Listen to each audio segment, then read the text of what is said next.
Salesforce may be your official CRM, but that does not mean it is your real source of truth.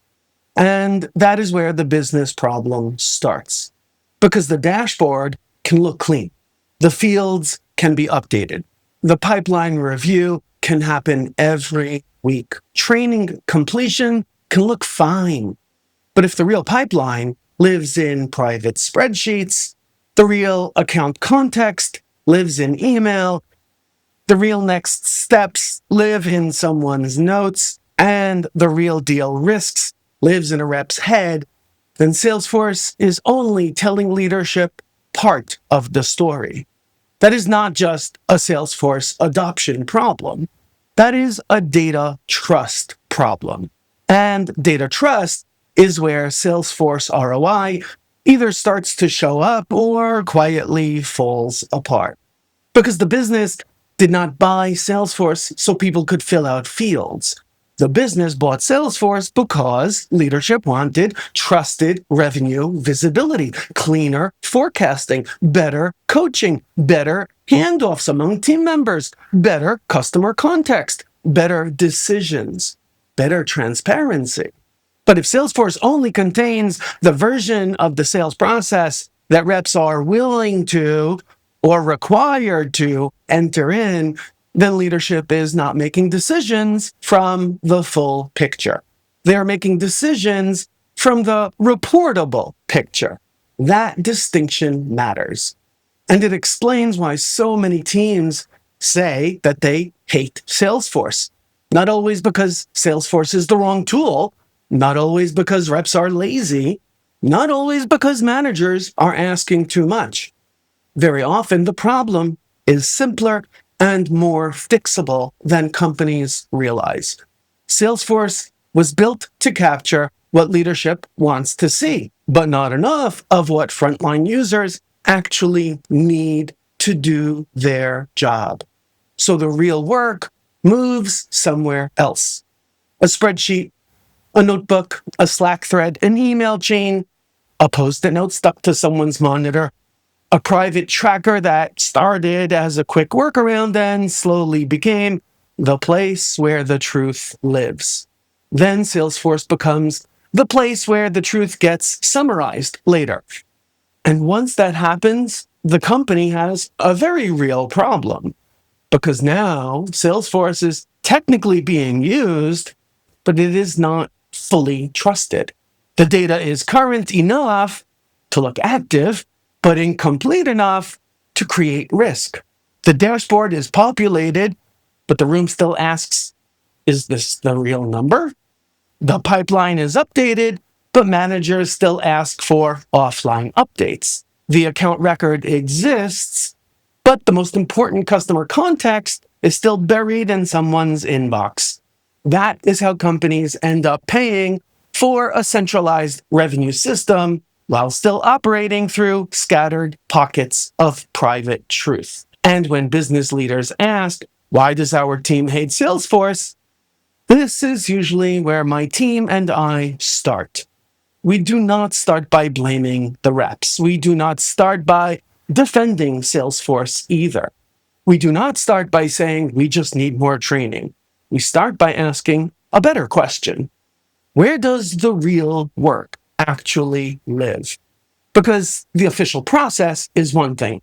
The real workflow is another. And if those two things do not match, Salesforce will always feel heavier than it should. Here is what this looks like in practice.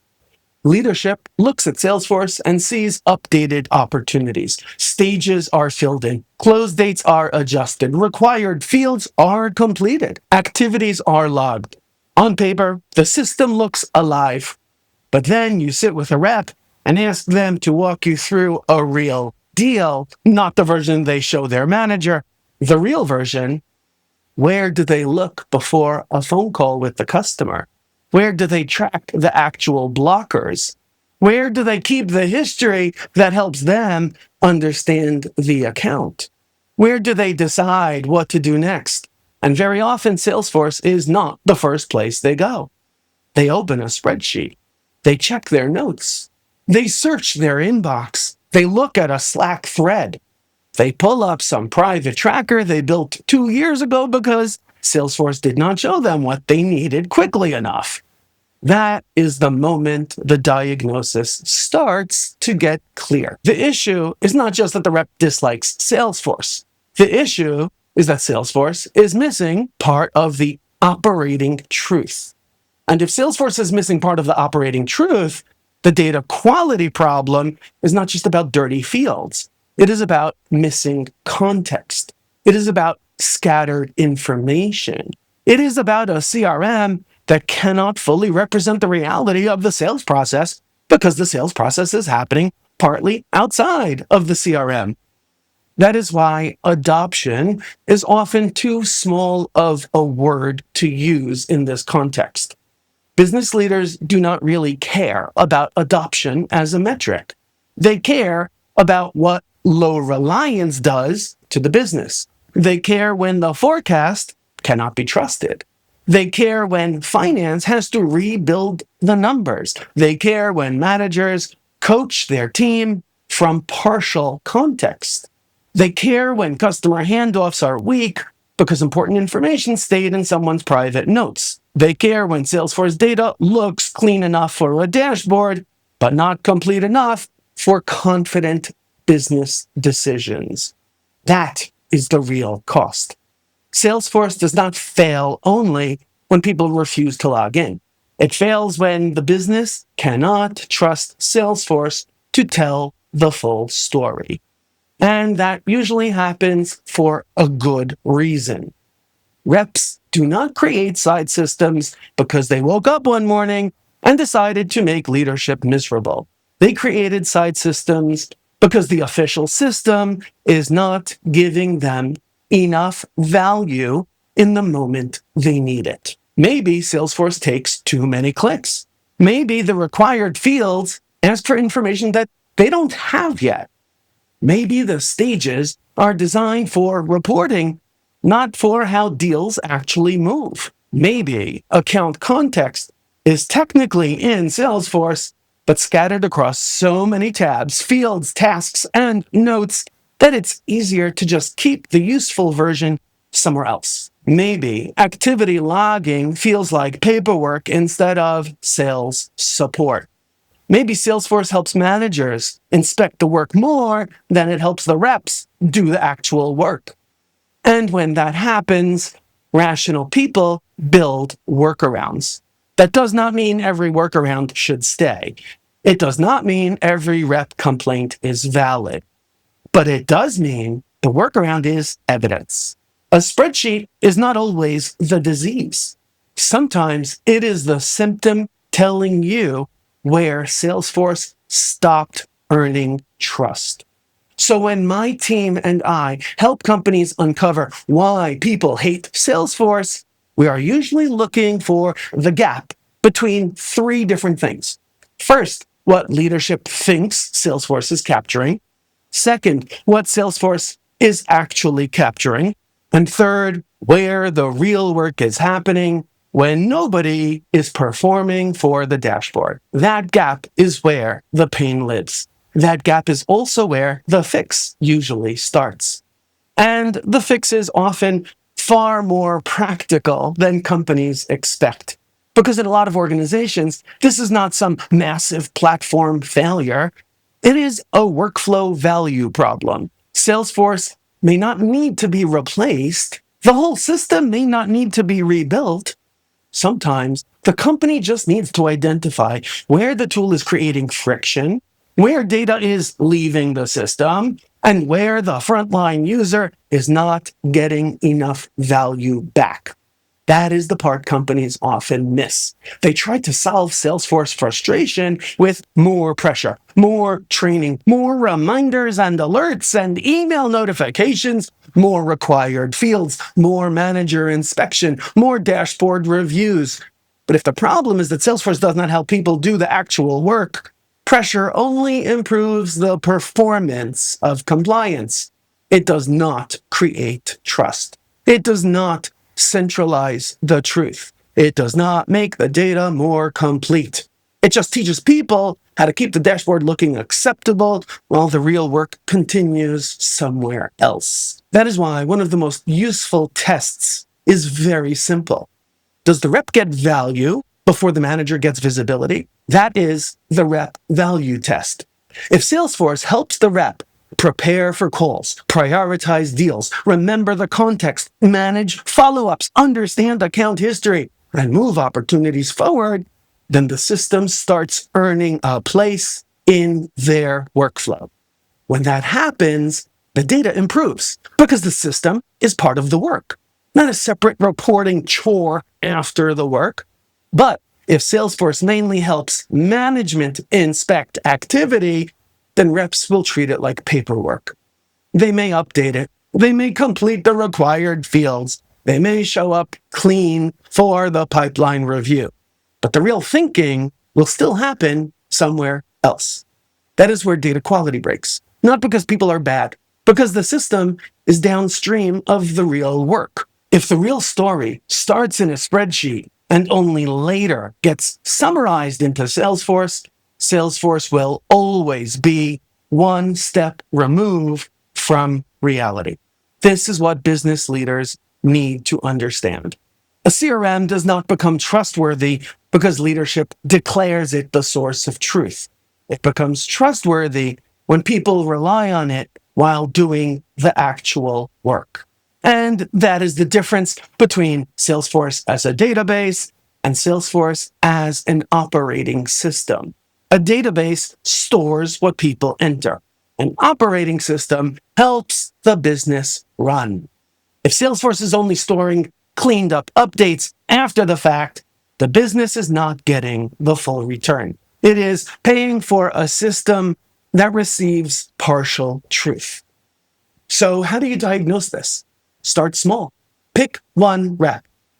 Not your top performer. Not someone on a performance plan. Pick someone credible. Someone in the middle. Someone who is actually trying to do their job. And then ask them to walk you through a real opportunity, day in the life of their job.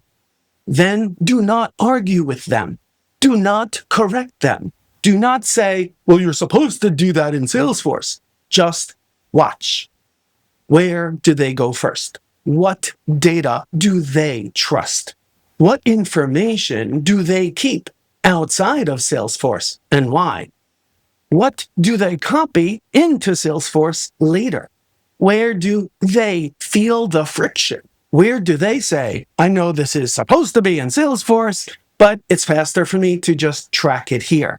That sentence alone is gold because it tells you where Salesforce lost the workflow. Then compare what the rep knows to what Salesforce knows.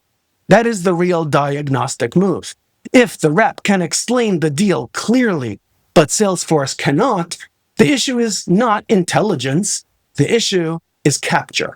If the rep knows the blocker, the stakeholders, the risk, the next step, and the political context, but Salesforce only shows a stage, close date, amount, and a few stale notes, leadership is looking at a partial record. That is not enough for confident forecasting. It is not enough for strong coaching. It is not enough for clean handoffs. It is not enough for reliable AI. And it is not enough to justify pretending the CRM is the full source of truth. From there, you start mapping the pain points. Where is Salesforce asking for data that the rep does not have yet? Where is it creating duplicate work for the rep? Where are fields required for reporting, but useless in the actual workflow?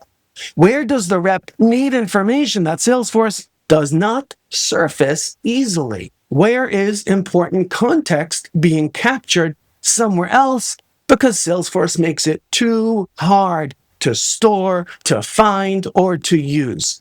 This is where the win-win starts to appear, because the goal is not to make the reps happy at the expense of leadership visibility, and it is not to give leadership cleaner dashboards at the expense of rep productivity. The goal is to design the workflow so both sides get what they need. Reps get a system that helps them sell. Managers get better visibility because the data is created inside the real work. Finance gets numbers that do not need to be rebuilt every month from spreadsheets. Customer success gets cleaner handoffs. Admins get fewer complaints and fewer emergency fixes. Leadership gets a CRM that is closer to the operating truth. That is the win-win. And very often, the improvements are not nearly as complicated as people think. Sometimes it means removing fields nobody uses for real decisions. Sometimes it means changing when a field is required so that reps are not forced to guess too early or put in fake email addresses because the email address field is required. Sometimes it means simplifying stages so they reflect actual sales movement instead of internal reporting fantasy.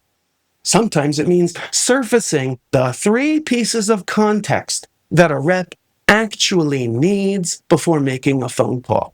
Sometimes it means automating activity capture instead of forcing manual logging.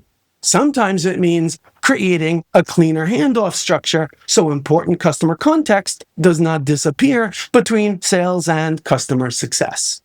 Sometimes it means admitting that a spreadsheet exists for a legitimate reason and deciding whether Salesforce should replace it, integrate with it, or learn from it. That last part matters. Do not start by banning the spreadsheet. Start by asking why the spreadsheet became trusted.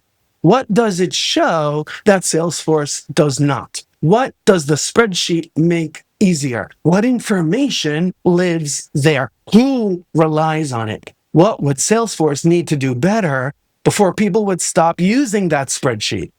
That is how you turn a workaround into a diagnostic tool.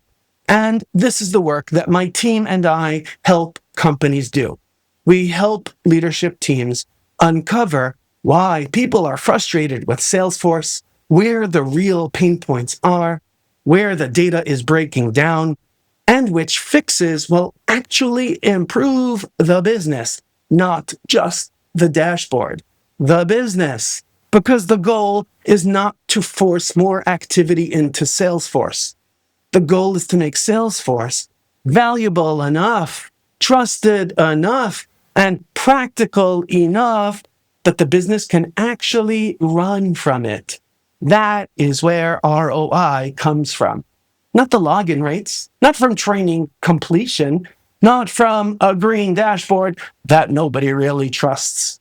ROI comes from better revenue visibility, better data quality, cleaner execution, fewer shadow systems, less manual reconciliation, and decisions leaders can make with more confidence. So if your team says they hate Salesforce, do not stop at the complaint. Do not jump straight into replacing the platform. Ask what Salesforce is revealing. Is it missing the real sales story? Is the data incomplete because reps are working somewhere else? Are private spreadsheets carrying information leadership thinks Salesforce already has? Are managers coaching from partial context? Is finance rebuilding numbers because the CRM cannot be trusted on its own? Are reps using Salesforce as a reporting layer instead of a working tool? Those are all fixable problems, but only if you diagnose them honestly. The question is not just, are people using Salesforce? The better question is, does Salesforce know enough about the real work to help the business make better decisions? If the answer is no, that is where the work starts.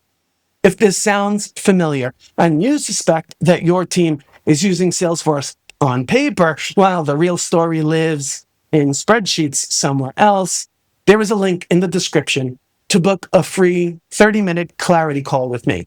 we will walk through what is happening in your Salesforce environment, where the frustration is showing up, and whether the problem is really Salesforce, or maybe it's the workflow, or it's the data, or governance, or the way the system was designed around the business. Because very often, people do not hate Salesforce for the reason leadership thinks. They hate the friction. They hate the duplicate work. I don't blame them. They hate feeding a system that does not help them enough in return. Fix that, and Salesforce can stop being the place where people report the work after the fact. It can become the place where the business actually sees the work clearly. And that is the difference between having Salesforce and getting value from Salesforce.